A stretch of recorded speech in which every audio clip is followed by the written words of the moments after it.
can get her to her right hand. Straight steal a hold. The slide. This ain't no joke, this ain't no game. This that CSC game. They said pull up, so I came. You better put some respect on their name. Yeah, 55 was goody. Kill the vibe, how could he? Big card on the hoodie. Let me break it down for you fully. This ain't your average broadcast. This ain't just no podcast. The mother show spread fake news. We just taught them broadcast. West, Joey, Sam, Sean, Dawson. And you know that boy Higgy. He said he don't want no small fries. Tell them they better make them biggie. Yeah, you already know what we be on. We got the crown, we hold the throne. We throw the mails and you take them home. When they ring the bells, you know that it's home. The bar set, we setting the tone. If we set it, then set it in stone. Sit in the seat, set up your phone. You in the car, no sports zone.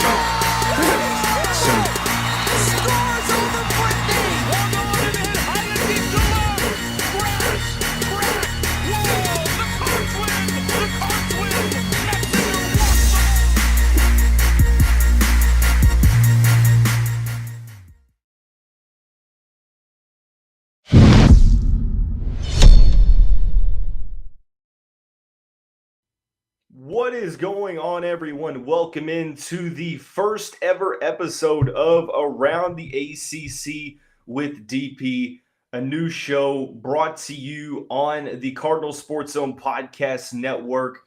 If you can't tell by the initials, my name is Dalton Pence. For those who don't know who I am, I'll give a little bit of a brief introduction into myself. I joined the CSZ team back in 2020 as a podcast host for the regular CSZ show and a recruiting analyst, and that blossomed into being the beat writer for football for a season, and really have sort of just been the Swiss Army knife for the team since joining a couple of years ago.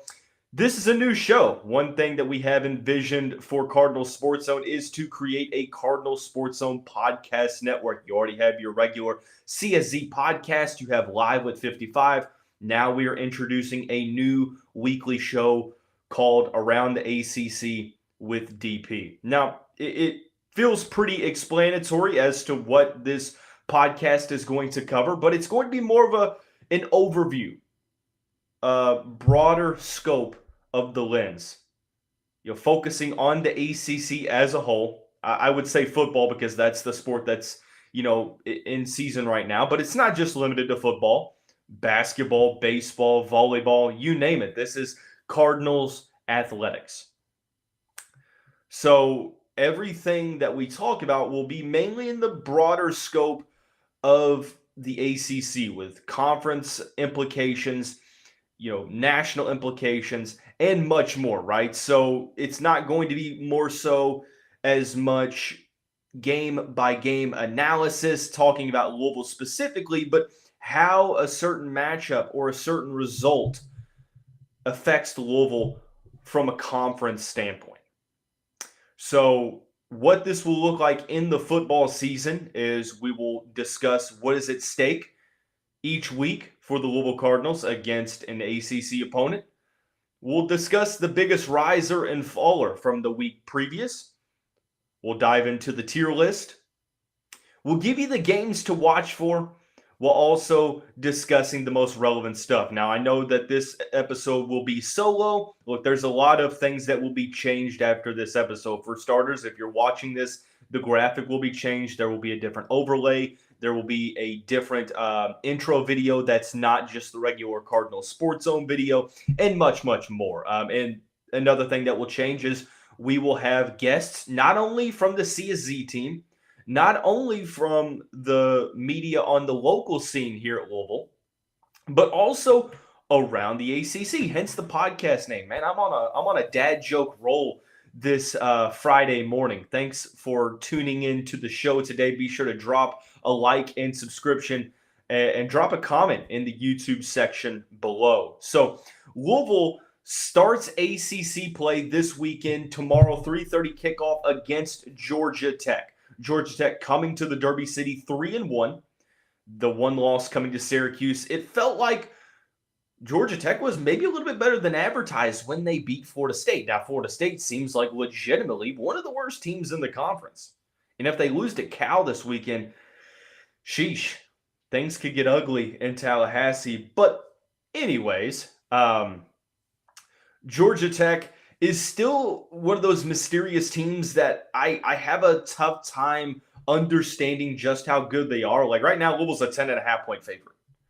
That's pretty solid for a conference game. Like I'm not going to bet the spread because that's a little bit too large of point differential for the first ACC game. But nonetheless, I think it shows you that Louisville is the better team. They just have to handle business. And like I said, we're not going to really break the matchup down as much because that's what Live with 55 is for. That's what the Cardinal Sports Zone podcast is for. But we're going to talk about the ACC implications. And personally, I don't know about you all, but Georgia Tech is, I believe, at least going to be in the consideration, in the hunt to get to Charlotte. I'm not sure that they're going to pass Miami or Clemson or Louisville, maybe not even Boston College, but I do think that they are going to remain in the picture. Look, they have a tough schedule pretty much starting with this week, and they already have a conference loss. But I do think that there are winnable games. Like I think they can beat Duke and North Carolina. I think the Virginia Tech game could be a toss-up. NC State is just kind of weird at the moment. Not really sure what to take away from that team. They do have to play Miami, and I mean they're out of conferences, Notre Dame and Georgia. So it is a brutal schedule. But Georgia Tech has one loss. I could see it to where they could falter down the stretch and be completely out of the conversation, but I could also see them really throwing a wrench in the plans of some of the proclaimed top teams in the conference. So ultimately for me, you look at what's at stake here, and I think for Louisville, on the surface, a win against Georgia Tech isn't anything to write home about. I mean, you're a 10.5 point favorite. Like you, by all means, are supposed to win this game. Simple as that, right? But again, you have to take it a step further. Go a little bit beneath the surface level here. If you beat Georgia Tech, you give the Ramblin' Wreck their second ACC loss. And with there being no, divisions in the conference, it's the top two teams based upon conference winning percentage. And at that point, I'm sitting here thinking, okay, you give Georgia Tech their second loss in 3 ACC games. That means that if Tech doesn't run the table through conference play, they might be out of the picture. Like if you pick up that third conference loss, like I have a really tough time believing that there will be more than two teams. I'm sorry, there will be less than two teams with no more than two losses. Like if you're telling me that all or two of Louisville, Clemson, and Miami aren't going to have, less than 3 ACC losses, I think that that's going to be pretty wild. So you give Tech that second ACC loss. That's key because you hold the tiebreaker over Georgia Tech should there come any situation where, okay, who won that head-to-head? Louisville did, so that is an advantage. Anytime you get an ACC win, that's definitely an advantage. Also, like I mentioned, you give the Ramblin' Wreck their second loss. And you're then banking on them to sweep Duke, Carolina, Virginia Tech, Miami, and NC State. I don't think that that's going to happen. So a 3-loss ACC team in conference play probably more than likely does not get to Charlotte. So it's like you're pushing a team to elimination without actually doing it. Like you're pushing them very, very close to it. So you're just taking another team out of the picture. And that is significant. Now, some people say, why is Louisville sending a message here? Like, how are they sending a message against a team that they're supposed to beat by almost 11 points? It's not the win itself. It's just showing the rest of the conference that, hey, look, we are as good as advertised. And also kind of getting Georgia Tech out of the way. The less contenders there are come November, the better.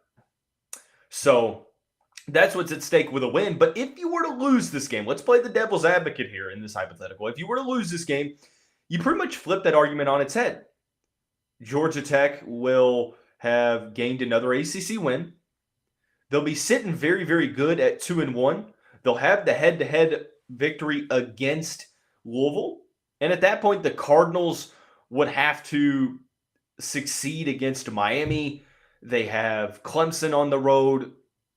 you have Boston College on the road. Like, there still is a challenging slate to be played. So every win is key for Louisville because it puts you that much better in a situation where at the end of the season you're looking at it saying, yeah, we're right there to get to Charlotte. What you don't want is pandemonium. You want to make this as uneventful as a journey as you possibly can if you are an ACC title contender. So again, it's not so much the game itself.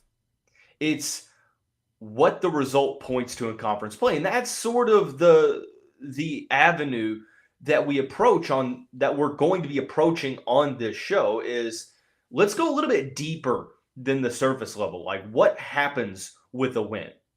What happens with a loss? And then on the national stage, I mentioned it on, I also host Locked On Louisville for those that don't know. I mentioned that in the next 2 weeks, the Cardinals, they have to, at the very worst, split between Georgia Tech and Notre Dame, because I mentioned that a 9-3 ACC team's not going to get it into the college football playoff. 10-2, I think, does, but you still might have some heartburn waiting for that final selection show. You lose to Georgia Tech, Notre Dame pretty much becomes a must-win game, because if you don't beat Notre Dame, you're going to be tasked with beating Boston College, Clemson, Miami, and Kentucky, and not dropping a trap game. Margin for error goes out the window, right? So that's the main thing, is that Louisville's mantra this week is handling business. And I know I sound like a broken record when I say that, saying on Cardinal Sports Zone, is that you don't really have as much to gain with a win as you do as much to lose with a loss. And that's sort of the reality when you're favored to beat a team by double digits. So next week will be different on the road at Notre Dame.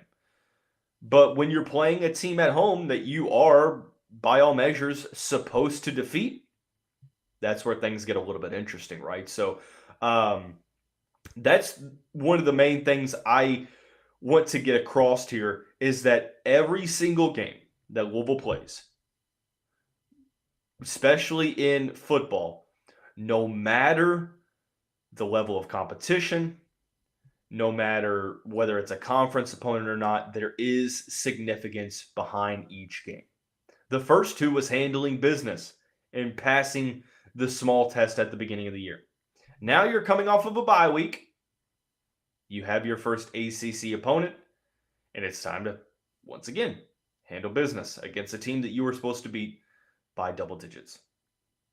Let's kind of zoom the lens out a little bit. Let's look at the conference as a whole. One segment that I like, that I say one segment that I like to do, this isn't the first episode of Around the ACC with DP.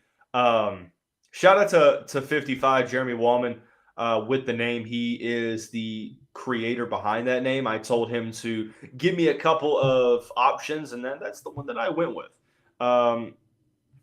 Jeremy has a face for radio. We all know that. Great dude. Comes up with a lot of good sayings and a lot of good things, just deciding off of the hip. So shout out to my guy 55. I just sent a stray at him. A face for radio. He's got the voice for radio too, though. Let's clarify. Let's at least give him that benefit of the doubt.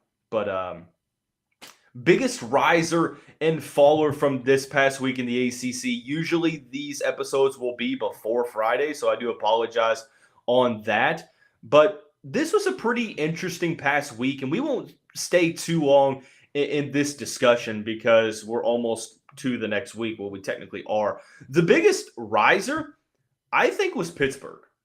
Pittsburgh is a team that I still am not sold on, but I can't deny what they're doing. They just beat their second Big 12 team. They came back to beat Cincinnati on the road. They overcame a 10-point deficit at home to beat West Virginia. They are 3-0. Pat Narduzzi's team looks a little bit better than advertised. I mean, they went 3-9 last season. Now they're 3-0, and any win will be able to overcome last year's total. They'll play Youngstown State this weekend, so chances are they're going to be 4-0 before they go on the road to North Carolina.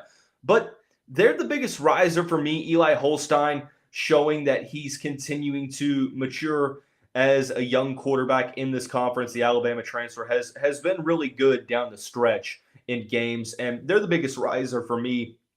Cal is also in the conversation. The biggest faller, it's pretty obvious.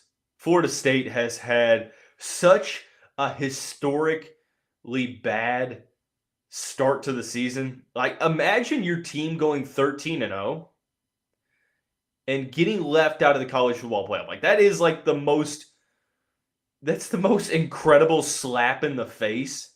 And I know that Jordan Travis went out, but the precedent that you set with that decision, now you'll fast forward to the next season, like, yeah, we need to prove that, we're still good and that, we deserve to be in that conversation. And boom, you lose to Georgia Tech. Boom, you lose to Boston College. You lose to Memphis. And it really doesn't get easier. Look, Cal and all, I don't know if you all have been paying attention on social media. Cal Twitter, Cal fans are hilarious. Like, they're comedy. I compare it to like the Padres. If you, and this is probably something that not a lot of people listening to this really know, but like Padres Twitter is hilarious because on the opposing team's page after a loss on Twitter, like they will spam the comments about you lost to, and it's just like a joke, and it's just hilarious. And Cal has made it a point of emphasis to like push this narrative that they are a rival with Florida State, and even changed it on Wikipedia. And it's just goofy, man. Like, sports are taken so seriously, but it's like, it's in moments like these that you realize that a lot of it's just in good fun, right? So this Cal team, it's pretty interesting, man. Like, I'm really excited to see what the Golden Bears can do here, because if they can go down to Florida State and win this game, I mean, I think that there's a legitimate chance that they have a case to suggest that they should be ranked going into that home game against Miami after the bye week. So I really think that Cal could win this game. I mean, I feel like they could be the bettor's favorite. And if they're an underdog, I'm going to throw some money on that game because I'm just not sold on Florida State. The offense is so bad. The defense isn't good enough to mask over the offensive inefficiencies, and things with the loss could get really uncomfortable in Tallahassee. And I know what you're saying as Louisville fans, we don't care. But we got to talk about it. I mean, after all, it's around the ACC with DP, so who am I to suggest that we won't talk about a certain team? So biggest faller is Florida State. Something that we won't do often is break down the tier list in the conference, but I wanted to do it for the inaugural episode of the show or pilot episode. I don't know that inaugural really fits I mean, I guess from a definition standpoint, does that fit inaugural? I mean, I feel like that refers to like the first of a sequence, marking the beginning of a institution, activity, or period of office. I mean, I guess inaugural episode as the host of Around the ACC with DP. Nonetheless, I'm going to put my my communications studies to the side for the moment and stop, being a nerd, and let's get back into football talk. I want to break down my tier list because I think it kind of paints a picture of, the conversation to be had as the season goes along. I broke it down right now into 4 tiers. And not every team is in these tiers. It's really just sort of the top half of the conference. There's 4 tiers. Number 1 has 1 team, and it is Miami. Look, I know that some will say, yeah, Florida's not that good. Florida's not really good at all. Why is Miami as high as they are? I think Miami is still as good as advertised. Now, as the season continues to go along, can Mario Cristobal get out of his own way? That's to be determined. But I want to see how Miami does this weekend at South Florida. South Florida hung with Alabama for the first 3 quarters of that game a couple weeks ago. Right now, until someone shows me otherwise, Miami's in tier 1. They are alone in the top tier. Now, there's not much differentiating between like tiers 1, 2, and 3 at the moment, but there are some differences at the moment. Like Louisville really hasn't shown it yet. Clemson has the potential, but they haven't shown it yet. Those 2 teams are on tier 2 for me. I still think Louisville is a top 3 team in the conference. I do. No matter how far Louisville is down the ACC power rankings, I need to get that meme. I'm going to create a meme after this. You know the whole meme where it's like there's a guy holding the Uno cards and it's like, do this or draw 25. And the next picture is the guy holding up like 25 Uno cards like he's reading a book. You need to have the ACC logo and says, give Louisville credit or draw 25. And you could probably have 5 people around the table list as ACC and they'll all have 25 cards. Like, I don't know what it is. And this isn't like a new trend. Like, people that cover the ACC and even the ACC conference as a whole, like, they just are, it's like allergic to giving Louisville the props. It's such a weird dynamic, and you would think it'd be the other way around. Like, you want to promote your schools. Like, I know that Tobacco Road dominates this conference. They always have. They always will. But let's look at this for a second, y'all. Like, you have a good team that's ranked, and there's just, like, no hype. Like, there's people that have Louisville, like, how is a ranked Louisville team closer to 10 than they are 1 in power rankings? Now, I won't be hypocritical. I don't think it matters. If you handle business, it doesn't matter. It doesn't matter.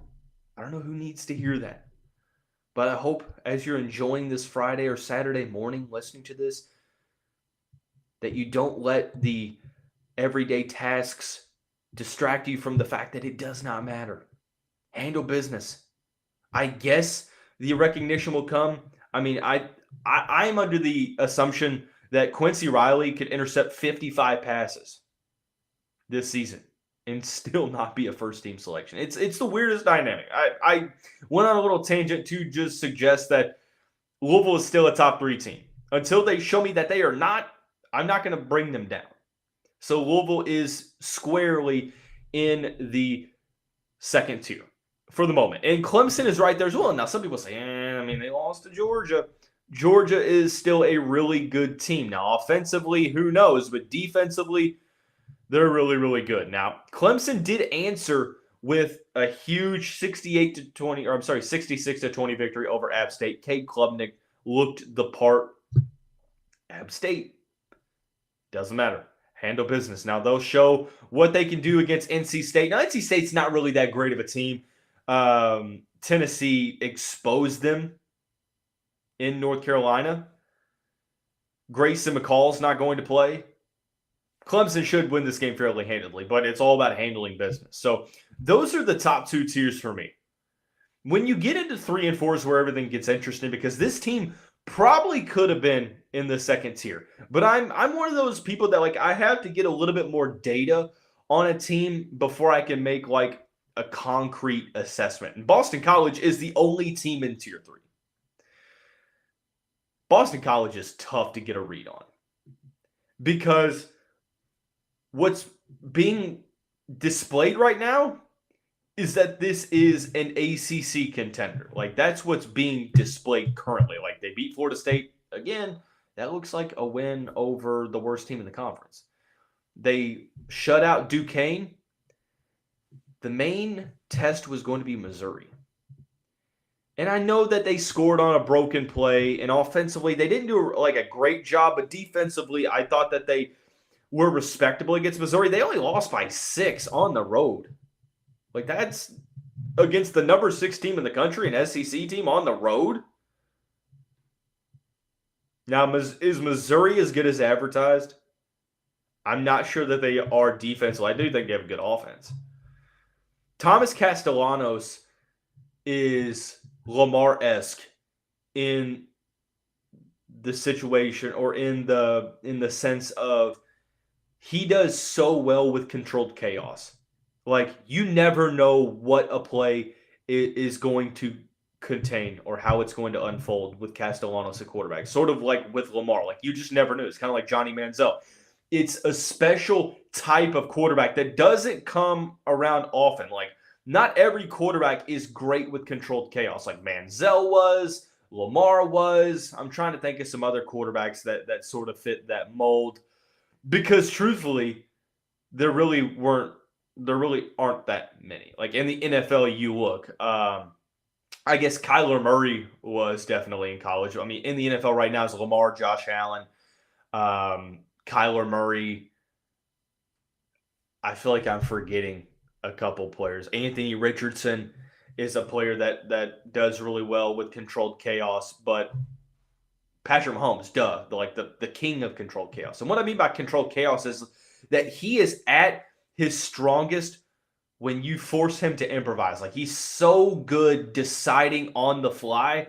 And that's what makes Thomas Castellano such a tough assignment, is that, like, you can do everything right as a defense. Like, you can contain the quarterback, you can take away his check down, you can get after the quarterback in the backfield.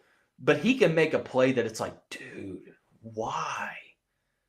And not many quarterbacks can do that on a consistent basis. And Thomas Castellanos is one of those guys.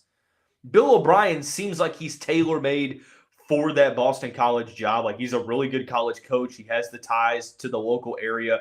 He feels like a guy that he might be eventually taking a larger job. But I think for the next year or couple of years, he's going to really bring Boston College into a good standing in the ACC. So they're the number 3 team in the conference. And then you have the smorgasbord that is Tier 4. And I'll be honest with you, Tier 4 is just weird because there's not a lot separating all these teams. Like, right now, there are 4 teams in Tier 4. Only 4. Pittsburgh is one of them. I said that they're the biggest riser until they show me that they aren't. They're going to stay where they are. I think that 3-0 with 2 wins over Power 5 teams, I do think that that is something to credit. Now, is it something to write home about? Probably not, unless you are just, fixed on, delivering correspondence back to the house. But it's not much to write home about. But it is something to acknowledge and credit. Like, you've handled business. Like, you can't, I mean, I guess you can, but you can't control who's on your schedule. The only thing you can do is win games. And it hasn't always been pretty for Pittsburgh, but they've handled business. So Pittsburgh is in Tier 4 for me. For the time being, Syracuse is in Tier 4 for me. They beat Ohio. It wasn't really all that pretty, but they did. They beat Georgia Tech, which was a good win against a ranked Ramblin' Wreck. They will host Stanford tonight. And Stanford's really not that great of a team. I think they have some offensive weapons, but I'm really interested to see what the Cardinal can bring to the table. I do think that Syracuse wins this game. They might blow Stanford out. But they're in Tier 4 for me because it's just one of those gotta see more. That's sort of like if you labeled them like Tier 1 is the top, Tier 2 is knocking on the door, Tier 3 is TBD, Tier 4 is gotta see more. And with Syracuse, I just have to see more. Same goes for these next 2 teams. Georgia Tech is right there for me. Oh, actually 3 teams, sorry. Georgia Tech is right there for me. I know that they lost to Syracuse, but I am a little bit higher on the Yellow Jackets than most. I do think that they are a good team. Brent Key has done a great job with this program. NC State, they're about to fall. A big loss to Clemson, and I think that they fall into the next I think that they fall into the next tier. Now, if they somewhat keep it close, they'll stay, but then they do host Northern Illinois, who is ranked. Shout out to the Huskies. NC State, there's no reason they should be as bad or have looked as bad as they have been. Like, they have the weapons on offense. They have the defensive players. Like, I don't get it. I don't know what it is. Is it coaching? I don't know. NC State just hasn't really lived up to expectations. Like, I thought that they were going to be the dark horse to win the conference because the schedule's not all that great. Shame on me, I guess.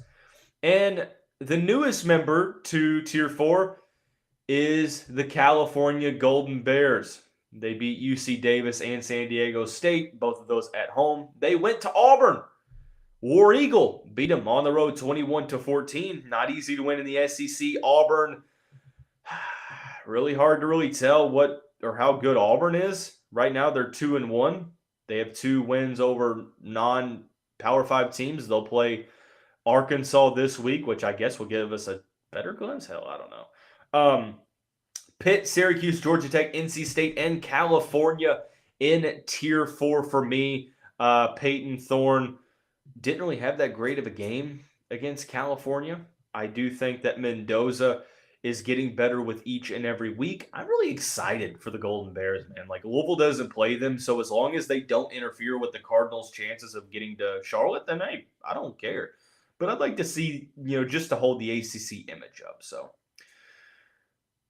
depending on the week, everything will be different. Like the shows will range anywhere from 30 minutes to an hour, probably more so closer to the hour, closer to 45 minutes. But it's just a conversation, man. We're vibing. This is pre-recorded. I'm not sure if we're ever going to move to live shows unless there becomes an appetite for it. If there is, then we will definitely entertain that. Like I said, this show is a work in progress. Just mainly wanted to kick things off.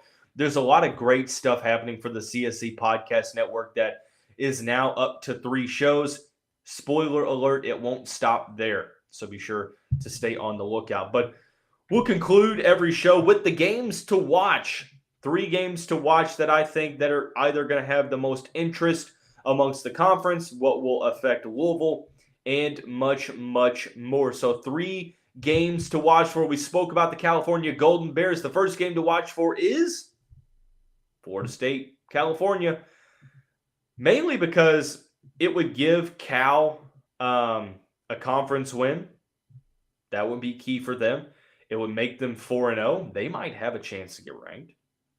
And then Florida State moving to 0-4, I just think would have, I would not want to be a fly on the wall at any business in Tallahassee if Florida State goes to 0-4. Like the main thing for Florida State is like you got to stop the bleeding somehow.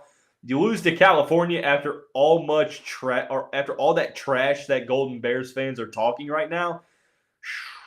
I mean, they're already a running joke right now. Like Florida State is being talked about really badly. It's almost to the point where you kind of feel bad for them, but knowing Florida State fans, they would do the same thing if Louisville started out 0-3. All the things talking about, how Louisville's checks were bouncing. I don't feel bad anymore. It is what it is. I mean, I'm an empathetic person, but Florida State fans started this whole, back and forth when they started making allegations about the University of Louisville's checks bouncing and all that stuff. So it is what it is. So Cal, Florida State, the number 1 game to watch for in conference play this weekend. It doesn't just have to be a conference game. It could be any game as a whole. I want to see how Miami does at South Florida. Like, I know that South Florida is not a great team. They're 2-1. However, they gave Alabama a run for their money up until the 4th quarter. That was in Tuscaloosa. So I'd like to see how, the Golden Bulls, or are they called the Golden Bulls anymore? Maybe just the Bulls, the USF Bulls. Was it ever a point? Like, I feel like in the Big East, they were called the Golden Bulls. Maybe not. I want to see how Miami does on the road there. If they blow South Florida out, I mean, it just is what it is. But if it's a closer game, maybe we revisit the tier list and sort of level things out. So that's the second game to watch for me. There's a couple different ones that I'm looking at for this next matchup. I thought about Rutgers and Virginia Tech because Kyron Drones has to bounce back. James Madison at North Carolina is a pretty interesting one. But I'm going to go Michigan State at Boston College. It's time that we get another game of sample size under our belt with the Golden Eagles. Yes, they play Missouri really closely. But we've just got to go week by week to make sure that they're more of a contender and not a pretender. So Michigan State's not the best opponent, but they're 3-0. They've got a conference win against Maryland. They're not terrible. I think that we'll see how they play on Saturday night up in Boston. But it is a game that I definitely am watching for. So just something to keep an eye out on. Like I mentioned, moving forward, we're going to have some guests. We're going to, not only from the Louisville scene, not only from the CSC squad, but also from, excuse me, I was trying to coordinate it where I could mute the mic while I sneezed, but unfortunately wasn't able to happen. But overall, I'm excited to see the potential for this show. I'm excited that Jeremy gave me the opportunity to host it. Really glad and appreciative of that. And it's been in the works for a little while. We always knew that there was going to be another show added. We just needed to get the angle down right. And I think that this is a good show because I feel like we don't talk about conference and national implications enough, right? So that show is dedicated to that specifically. So that is going to wrap up the pilot episode of Around the ACC with DP. As always, I am your host, Dalton Pence. You can follow me at dpence_ on Twitter. Be sure to check out all of the content on Cardinal Sports Zone's Twitter, the Friday night Live with 55s, the Sunday afternoon Cardinal Sports Zone podcast, and much more throughout the week. Everything will be covered. We'll see you right back here coming up very soon next week. Thanks for tuning in, and go Cards.